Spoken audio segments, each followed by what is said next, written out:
Assalamualaikum warahmatullahi wabarakatuh. Perkenalkan, nama saya Aldea Sapitri dari kelas 1 PK3 dengan NIM 96 2019 074.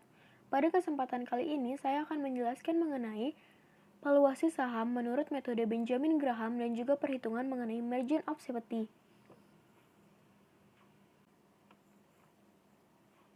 Untuk itu, di sini saya menggunakan perusahaan Jaya Real Property Tbk atau dengan kode perusahaan JRPT.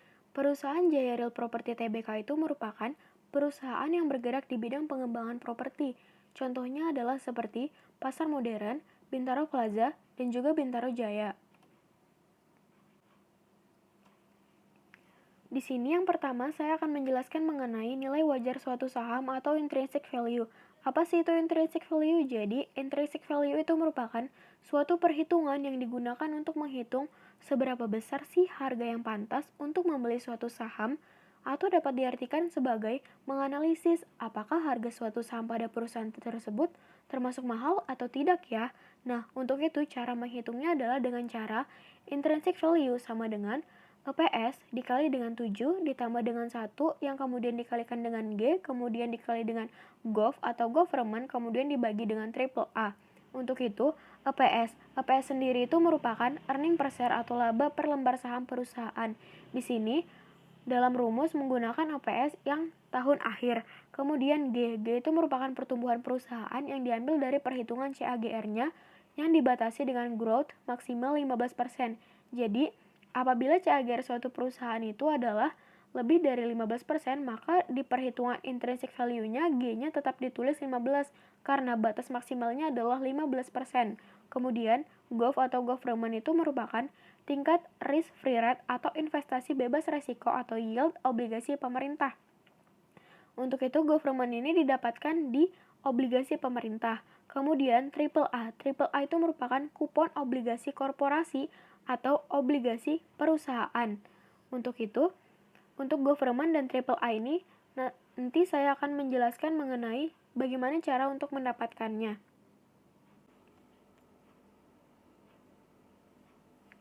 Kemudian yang pertama di sini saya akan menjelaskan mengenai perhitungan CAGR perusahaan JRPT. Untuk itu di sini rumusnya adalah CAGR sama dengan EPS akhir dibagi dengan EPS awal pangkat 1 dibagi N dikurangi 1 dan dikurangi 1. EPS akhir itu merupakan earning per share atau laba per saham di tahun akhir. Kemudian EPS awal itu merupakan earning per share atau laba per lembar saham di tahun awal. Kemudian N itu merupakan jarak antara tahun awal ke tahun akhir. Kemudian didapatkan di sini. Di sini sudah tertera untuk tabel laba per lembar saham dari tahun 2013 sampai 2019. Jadi untuk tahun awalnya adalah sebesar 39,78 dan tahun akhirnya sebesar 75,43. Jadi tahun akhir yaitu sebesar 75,43 dibagi dengan 39,78 pangkat 1 dibagi 7 dikurangi 1 dan dikurangi 1. N-nya sebesar 7 karena jarak antara 2013 sampai 2019 itu adalah 7 tahun. Kemudian didapatkan hasilnya 0,11. Lalu dijadikan persen dikalikan dengan 100 jadinya adalah 11%. Jadi CAGR untuk perusahaan JRPT adalah sebesar 11%. Jadi ini adalah aplikasi RTI Business. Di sini dapat kita masukkan untuk perusahaan Jaya Real Property Tbk dengan memasukkan kodenya. Kemudian di sini dapat kita lihat untuk harga saham terakhir dari perusahaan JRPT tersebut adalah sebesar 404. Kemudian dapat kita lihat ke case statistiknya. Di sini tertera untuk earning per share-nya atau UPS-nya. Di sini untuk kuartal satunya ini dari 2017 sampai dengan 2020 cenderung mengalami penurunan. Sedangkan untuk kuartal 2 dari tahun 2017 sampai 2018 ini mengalami penurunan, tetapi di 2019 mengalami kenaikan. Lalu di kuartal 3 dari tahun 2017 sampai 2019 mengalami kenaikan, sedangkan di kuartal 4 mengalami penurunan dari 2017 sampai ke 2019. Kemudian dapat kita lihat dari segi ROE-nya atau return on equity-nya adalah sebesar 14,34%. Seperti yang kita ketahui bahwa apabila return on equity suatu perusahaan itu lebih dari 10%, maka perusahaan dianggap baik atau efisien dalam mengelola labanya untuk menghasilkan keuntungan. Kemudian, kita lihat dari segi debt equity ratio-nya atau DER-nya, yaitu sebesar 56,41% atau sebesar 0,56 kali. Seperti yang kita ketahui juga bahwa apabila DER-nya itu tidak lebih dari 1 kali, maka perusahaan tersebut dianggap baik dalam mengelola hutangnya. Maka perusahaan JRPT ini dinilai baik dalam mengelola keuangannya. Lalu dapat kita lihat untuk dividen yield-nya adalah sebesar 5,94%. Jadi perusahaan ini dinilai cukup bagus dalam mengelola keuangannya dan membagikan dividennya kepada pemegang saham. Kemudian apabila kita bandingkan dengan perusahaan sejenis atau perusahaan pesaing, di sini saya mengambil dari perusahaan Agung Podomoro Land. Dapat kita lihat bahwa harga saham terakhirnya adalah sebesar 99. Ini menandakan bahwa harga sahamnya lebih murah atau lebih rendah daripada perusahaan Jaya Real Property. Kemudian dapat kita lihat di case statistik, kita lihat untuk earning per share-nya dari perusahaan Agung Podomoro Land. Di sini earning per share-nya menunjukkan bahwa banyak yang negatif. Itu artinya dia sedikit dalam membagikan labanya atau mengalami kerugian. Dapat kita lihat dari 2016 sampai 2019 untuk kuartal satunya, dari 2016 sampai 2018 mengalami penurunan, sedangkan 2019 mengenai kenaikan. Kemudian di kuartal 2-nya, dari 2016 sampai 2017 mengalami kenaikan, sedangkan 2018 sampai 2019 ini mengalami penurunan. Lalu untuk kuartal 3-nya mengalami penurunan dari 2016 ke 2017, lalu 2018 sempat naik, kemudian turun lagi ke 2019. Lalu untuk kuartal 4-nya mengalami kenaikan dari 2016 sampai 2017, kemudian mengalami penurunan di 2018, kemudian mengalami penurunan lagi di 2019. Lalu dapat kita lihat dari segi ROE-nya adalah sebesar minus 0,09%. Ini artinya perusahaan tersebut tidak baik dalam mengelola labanya. Artinya perusahaan ini tidak efisien juga dalam mengelola labanya untuk menghasilkan keuntungan. Sedangkan kita lihat dari segi debt equity ratio atau DER-nya adalah sebesar 175,95% atau sebesar 1,75 kali. Ini artinya bahwa perusahaan tersebut banyak memiliki hutangnya, sehingga ia memiliki rasio keuangan yang kurang bagus.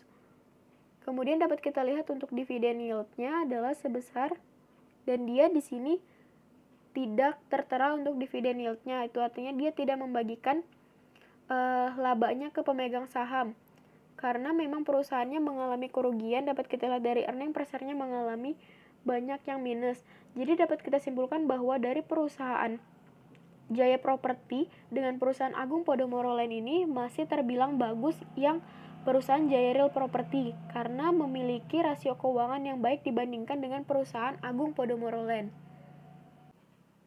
Nah, di sini saya akan menjelaskan mengenai di mana sih cara kita melihat EPS atau laba per lembar saham di tahun awal dan di tahun akhir, yaitu kita ke web lembarsaham.com, lalu kita tulis kode perusahaan, kemudian setelah masuk ke webnya bisa kita lihat ke bagian fundamental. Setelah itu, bisa kita scroll ke bawah untuk melihat laba per lembar saham. Kemudian didapat laba per lembar saham. Ini untuk tahun awal sebesar 39,78. Kemudian di tahun akhir 2019 sebesar 75,43.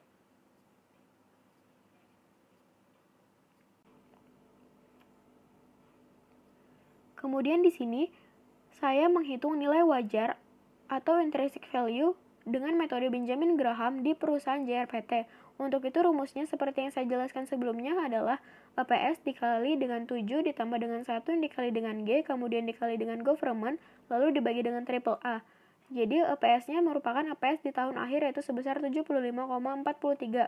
Seperti yang kita lihat sebelumnya, bahwa EPS di tahun akhir atau di tahun 2019 adalah sebesar 75,43. Kemudian dikali dengan 7 ditambah dengan 1 dan G-nya adalah 11. G-nya didapat dari mana? Jadi G-nya ini didapat dari perhitungan CAGR perusahaan, yaitu sebesar 11. Kemudian dikalikan dengan government-nya sebesar 8,1, lalu dibagi dengan triple A-nya sebesar 11,43. Kemudian didapatkan hasil nilai wajar saham perusahaan JRPT adalah sebesar 634,2. Nah, di mana sih bisa mendapatkan government dan triple A? Jadi di sini saya akan menjelaskan mengenai bagaimana cara mencari untuk government dan triple A-nya. Jadi di sini, untuk mencari nilai government dan nilai triple A-nya dapat kita lihat di web ibpa.co.id. Kemudian di sini tertera obligasi pemerintah dan obligasi korporasi. Di sini untuk mencari nilai government-nya dapat kita lihat di obligasi pemerintah. Kita klik selengkapnya.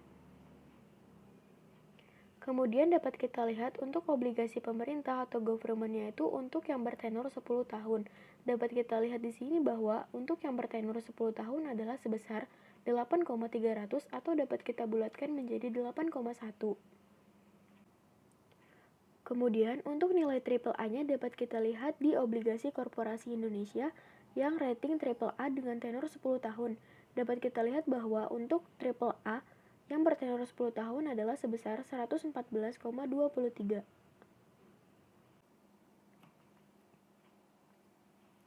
Nah, selanjutnya, setelah menghitung nilai wajar suatu saham pada suatu perusahaan, kemudian dapat kita analisis apakah nilai wajar saham perusahaan tersebut termasuk yang under value atau over value ya.